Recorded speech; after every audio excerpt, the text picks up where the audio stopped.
ဒါမျိုးဗီဒီယိုလောက်တတ်ချင်းဗီဒီယိုကိုအဆုံးထိကြည့်လိုက်ပါโอเคကျွန်တော်တို့ကတ်တဲ့ရောက်ရင် new ဗီဒီယိုကိုနှိပ်မယ်ပြီးရင်ဒီမှာ library ကိုနှိပ်မယ်ဒီမှာအနိုင်အောင် background ကိုရွေးပါပြီးရင် add ကိုနှိပ်ပါโอเคဒီမှာကျွန်တော်တို့စာရေးဖို့ဒီအောက်က touch ကိုနှိပ်ပါဒီမှာ add touch ကိုနှိပ်ပါဒီ under touch မှာစာရေးမယ်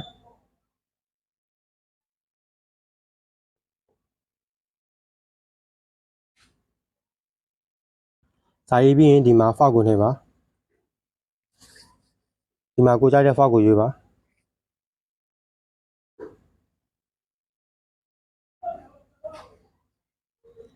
ကျွန်တော်ဒီ font ကိုရွေးလိုက်မယ်ပြီးအမှန်ကျုံနှိပ်ပါပြီးရင်ဒီအောက်က touch လေးကိုနှိပ်ပါပြီးရင်ဒီမှာ key frame ကိုနှိပ်ပါဒီ timeline indicator ကိုဒါအလယ်လောက်မှာထားမယ်ပြီးရင်ဒီအပေါ်က key frame ကိုပြန်နှိပ်ပါဒုတိယ key frame နေရာမှာဒီစာလုံးလေးကိုဒါမျိုးလေးဆွဲချက်လိုက်ပါโอเคပြီးရင်ဗီဒီယိုကိုပြန် play ကြည့်မယ်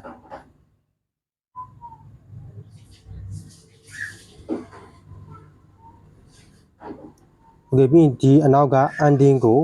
ဆက်လက်ပြီးတော့ဒါဖြတ်လိုက်ပါโอเคပြီးရင်ဒီဗီဒီယိုကို export ထုတ်လိုက်ပါโอเคပြီးရင်ကျွန်တော်တို့ new ဗီဒီယိုကိုပြန်နှိပ်မယ်ဒီမှာကျွန်တော်တို့ကိုကြိုက်တဲ့ဗီဒီယိုတစ်ပုဒ်ထည့်ပါပြီးရင် add ကိုနှိပ်ပါပြီးရင်ကျွန်တော်တို့ဒီအောက်က over လေးကိုနှိပ်ပါ add over လေးကိုနှိပ်ပါဒီမှာခဏကကျွန်တော်တို့ export ထုတ်လိုက်တဲ့ဗီဒီယိုကိုယူပါ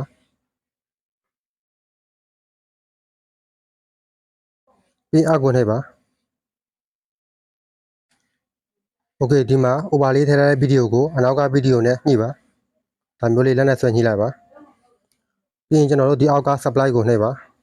ဒီမှာ dark gun ကိုယူပါပြီးအမှန်ချစ်ကိုနှိပ်ပါโอเคပြီးရင်ကျွန်တော်တို့ဗီဒီယိုကိုပြန် play ကြည့်မယ်โอเคစာလုံးကဒီမှာကြီးလာတဲ့နေရာမှာဒီအောက်က split ကိုနှိပ်လိုက်ပါโอเคဒါဆိုရင် split ကိုနှိပ်လိုက်ရင်ဒီအောက်ကဗီဒီယိုကနှစ်ပိုင်းကွဲသွားပြီပေါ့နော်ပြီးရင်ဒီအနောက်ကဗီဒီယိုကိုဒါနောက်ထပ် duplicate ပွားပြရမယ်ပေါ့နော်โอเค duplicate ပွားဖို့ဒီအောက်က2ပါးတန်းကိုဒီဘက်နည်းနည်းရွှေ့မယ်ဒီမှာ duplicate ဆိုတာရှိတယ်โอเค duplicate ကိုနှိပ်လိုက်မယ်โอเคကျွန်တော် duplicate ကိုနှိပ်လိုက်ရင်ဒီဒုတိယဗီဒီယိုကဒါနှစ်ခုဖြစ်သွားတယ်ပေါ့နော်โอเคအနောက်ကပွားလိုက်တဲ့ဗီဒီယိုကိုကျွန်တော်တို့လက်နဲ့ဆွဲဖိပြီးဒါမျိုးလေးအောက်ကိုဆွဲချလိုက်မယ်โอเคပြီးရင်ကျွန်တော်တို့ဒီအပေါ်ကဗီဒီယိုကတ်ကိုနှိပ်မယ်โอเคပြီးရင်ဒီအောက်က2ပါးတန်းလေးကိုညာဘက်အစွန်ဆုံးကိုဆွဲမယ်ဒီမှာ map ကိုနှိပ်မယ်ဒီမှာ horizontal ကိုရွေးမယ်ပြီးအမှန်ချုပ်ကိုနှိပ်မယ်ပြီးရင်ဒီအောက်ကဗီဒီယိုကတ်ကိုရွေးမယ်ပြီးရင်ဒီတူကိုလည်း map ကိုနှိပ်မယ်ဒီမှာ horizontal ကိုရွေးမယ်ဒီမှာ horizontal ကိုနှိပ်လိုက်ရင်ဒီအလယ်မှာ adjust ဆိုတာပေါ်လာလဲဒီ adjust ကိုနှိပ်မယ်ဒီမှာ rotate ကိုနှိပ်မယ်ဒီမှာ180 degree ထိထားပြီပါ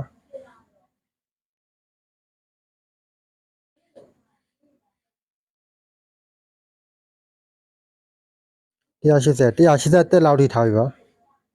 โอเคပြီးရင်ဒီမြားလေးနဲ့ထွက်လိုက်ပါโอเคပြီးရင်ကျွန်တော်တို့အမှန်ကျုံနှိပ်လိုက်ပါโอเคပြီးရင်ဒီအပေါ်ကဗီဒီယိုကတ်ကိုပြန်နှိပ်ပါဒီ timeline indicator ကိုဒီအစမှာထားပါပြီးရင်ဒီမှာ key frame ကိုနှိပ်ပါပြီးရင်ဒီဒုတိယဗီဒီယိုကိုနှိပ်ပါသူ့မှာလည်း key frame နှိပ်ပါโอเคပြီးရင်ဒီ timeline indicator ကိုဒီနားလောက်မှာထားမယ်ဒီနားလောက်မှာပေါ့နော်ထားပြီးရှင် key frame ပြန်နှိပ်မယ်ဒီအပေါ်ကဗီဒီယိုကိုပြန်နှိပ်မယ်ဒီမှာလည်း key frame နှိပ်မယ်โอเคဒီဒုတိယ key frame နေရာမှာကျွန်တော်တို့ဒါမျိုးလေးလက်နဲ့ဆွဲလိုက်မယ်ဒါမျိုးလေးပေါ့နော်လက်နဲ့ဆွဲချလိုက်မယ်ဒါဆိုရင်လက်နဲ့ဆွဲပြီးတော့ဖျောက်လိုက်တော့ပေါ့နော်ဒီအောက်ကဗီဒီယိုကိုပြန်နှိပ်မယ်တူမှာလည်းဒီမှာဒီအောက်ကစာတန်းလေးကိုဒါမျိုးလေးဆွဲချလိုက်မယ်ပေါ့နော်ဒါမျိုးလေးအောက်ကိုဆွဲချလိုက်မယ်โอเคကျွန်တော်တို့ဗီဒီယိုကိုပြန် play ကြည့်မယ်โอเคဒါဆိုရင်ကျွန်တော်တို့လိုချင်တဲ့ဗီဒီယိုတစ်ပုဒ်ရတော့ပြီပဲဖြစ်ပါတယ်โอเคကျွန်တော်နောက်ဗီဒီယိုမှာပြန်ဆောင်ကြမယ်